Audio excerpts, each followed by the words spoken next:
Muy buenas a todos, gente, ¿cómo estáis? Bienvenidos a un nuevo vídeo para el canal. En este vídeo voy a hacer la segunda parte del principio de incertidumbre de Heisenberg. Como ya sabéis, ya hice un vídeo de introducción sobre la mecánica cuántica para explicar un poquillo los conceptos muy básicos sobre la mecánica cuántica, para poder así hablar sobre el principio de incertidumbre. Si alguien no ha visto el primer vídeo, pues en mi canal, en la sección de ciencias, lo podéis ver, está ahí por si alguien quiere verlo y para tener un poquito claros los conceptos básicos de la mecánica cuántica.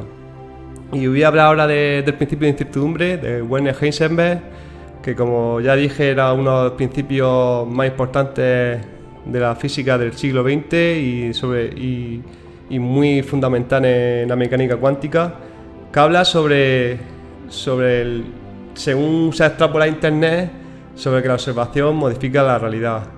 Realmente ahora sí voy a decir lo que dice este principio con una base matemática, que es lo que dijo y publicó Werner Heisenberg en 1927.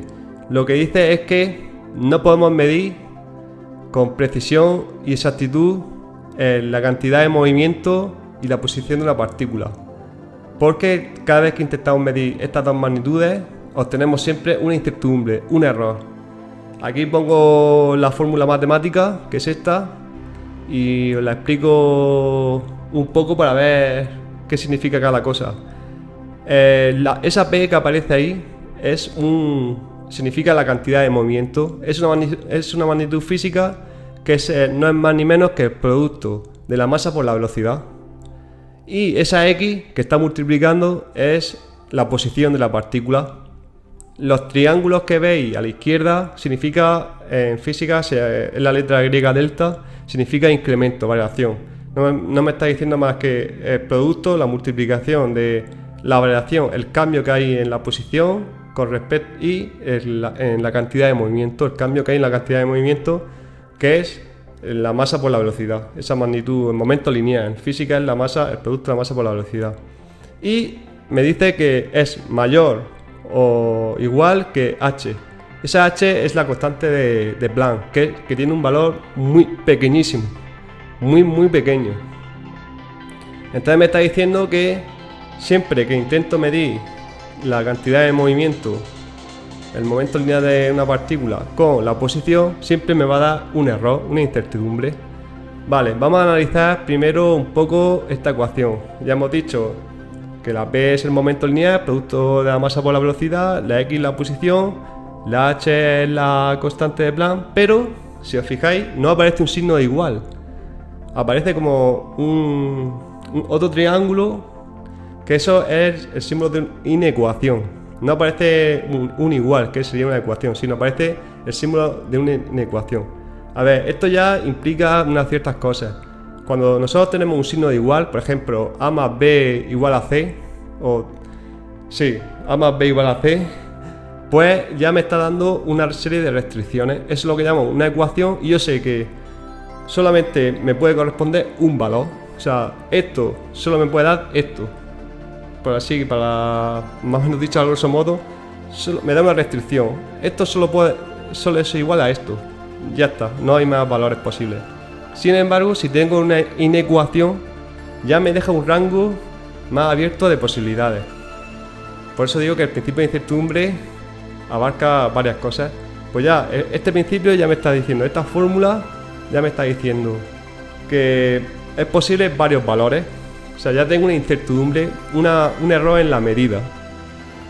Poniendo un ejemplo, nosotros cuando estamos cocinando algo en un horno, nunca nos va a dar la temperatura exacta, siempre nos va a dar, la aguja va a estar variando un poquillo entre unas décimas de grado, nunca vamos a tener un valor exacto. Igual que cuando otra incertidumbre que tenemos es cuando inflamos, damos presión de aire a un neumático, siempre nos va a marcar un poquillo no nos va a marcar exacto la presión, siempre dentro de un rango. Vale, pues esta es la fórmula del principio de incertidumbre. O sea, no se puede medir con exactitud la posición y el momento lineal de una partícula. Y entonces vosotros preguntaréis, ¿de dónde viene entonces la afirmación de que la observación modifica la realidad, ¿no? Bueno, eso lo veremos ahora más adelante. Ahora os voy a hablar un poquito de cómo llegó Heisenberg a esa ecuación y cómo luego veremos cómo a raíz de cómo llegó hasta ella, en principio esa afirmación de la modificación, o sea, la observación modifica la realidad, no tendría sentido, porque sería, si comprobamos cómo llegó de una forma totalmente científica, no tendría sentido darle otra interpretación al principio, sino decir, esto llegó de una forma matemática y clara, no tiene sentido darle otro sentido, otra afirmación. Vale, pues vamos a ver cómo llegó, voy a explicar cómo llegó Heisenberg a esa ecuación y luego veremos cómo diréis, vale, ha llegado de forma totalmente matemática, no tiene sentido darle otra interpretación al principio. Vale, pues lo que hizo Heisenberg, él empezó, como dije en el vídeo anterior, él empezó a trabajar sobre las partículas con lo que se llaman matrices, mecánica de matrices, y él lo que hacía era asignaba un valor al estado inicial de la partícula y al final. A él no le interesaba lo que le pasaba por el medio, solo tenía valores iniciales y finales, y él, ordenando esos valores en matrices, como vimos el otro día, pues él iba operando, iba haciendo matemáticas y se basó también en lo que se llaman las series de Fourier. ¿Qué son las series de Fourier? Las series de Fourier son un algoritmo matemático ideada gracias al trabajo del matemático Joseph Fourier, que dice que nosotros cualquier función matemática la podemos representar como una suma infinita de funciones senoideales, de magnitudes conjugadas. Vale, esto suena complicado, pero lo voy a explicar. Fourier decía en sus series que cualquier magnitud se puede expresar como una suma infinita de varios términos con dos magnitudes que van unidas. O sea, yo puedo expresar una magnitud física con la unión de dos magnitudes que se llaman magnitudes conjugadas, que van juntas, van unidas. En el caso de las ondas, esas magnitudes se representan funciones senoideales, que son funciones seno que hacen el dibujo característico de la onda, que sube y baja, y tiene dos magnitudes, que es la frecuencia y el tiempo. Es decir, esas dos magnitudes, la frecuencia y el tiempo, van unidas y entonces cuanto más conozco de una, menos conozco la otra. Van unidas y entonces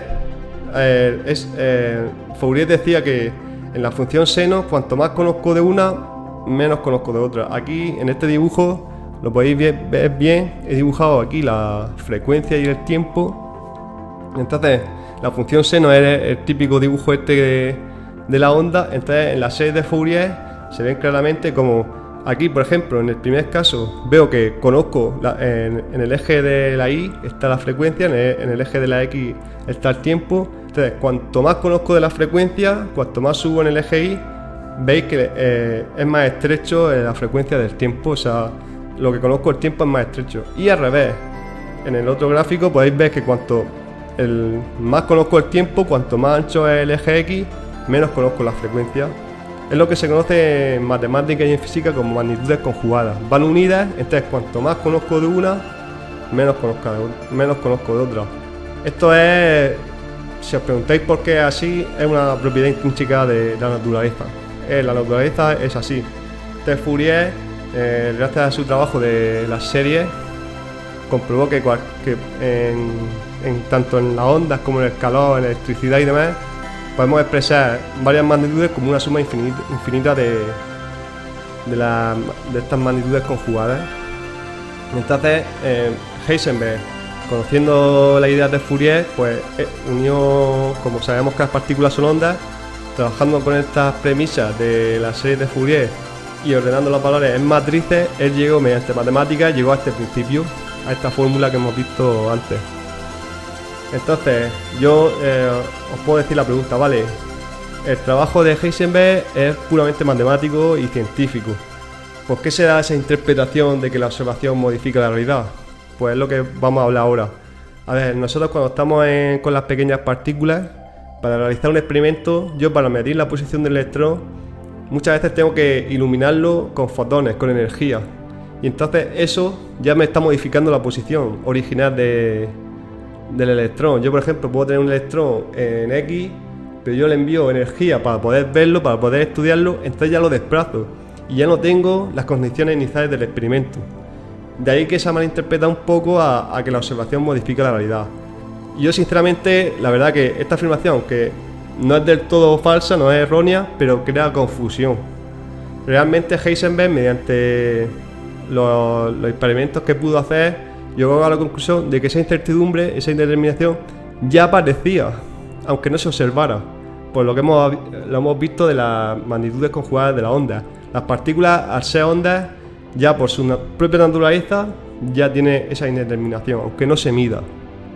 O sea, que la observación en teoría no modificaría la realidad, porque ya la realidad por sí misma está inestable, ya va cambiando porque es así, por su naturaleza. Y ya mediante el trabajo de los matemáticos como Fourier o Heisenberg, pues se dio cuenta, ya le dieron una forma matemática y vieron que las magnitudes realmente, cuando conocía más de una, desconocía más la otra. Y era así matemáticamente.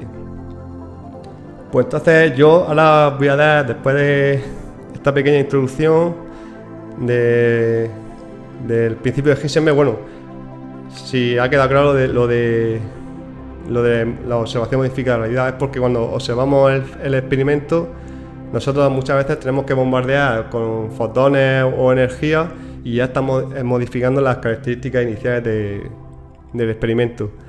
Pues yo ahora os digo mi opinión personal sobre esta afirmación de que si la observación modifica la realidad. Yo realmente, el trabajo de Heisenberg es puramente científico. Él llegó, como habéis visto, a través de esta ecuación, a través de matemáticas, y él no era ni filósofo ni nada, él trabajó con matemáticas y llegó a esta conclusión. Y por tanto, en principio, si es una propiedad intrínseca de la materia, de la onda, pues no debería, la observación modifica la realidad sería un malentendido, una mala interpretación del principio. Pero yo también digo una cosa, nosotros, el ser humano, aún no lo conoce todo, no se conoce todo. Y es posible que haya cosas que escapen al principio de incertidumbre, como Heisenberg lo planteó.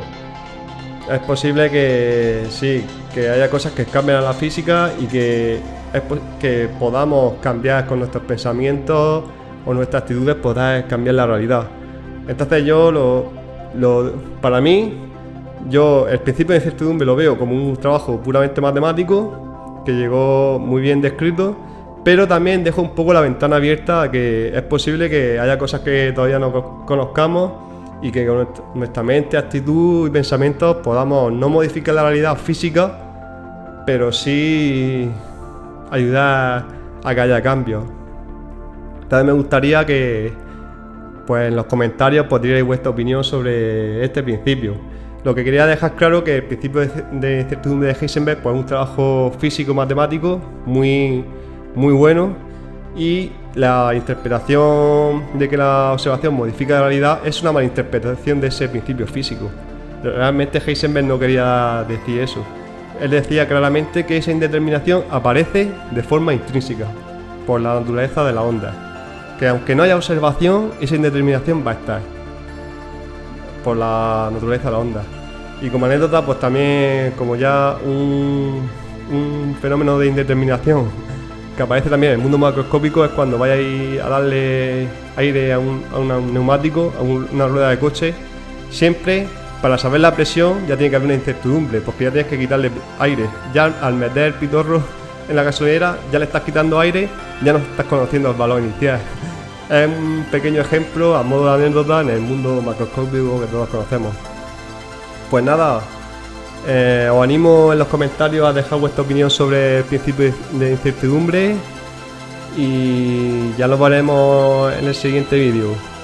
Un saludo a todos y a disfrutar mucho del verano. Venga, hasta luego, adiós.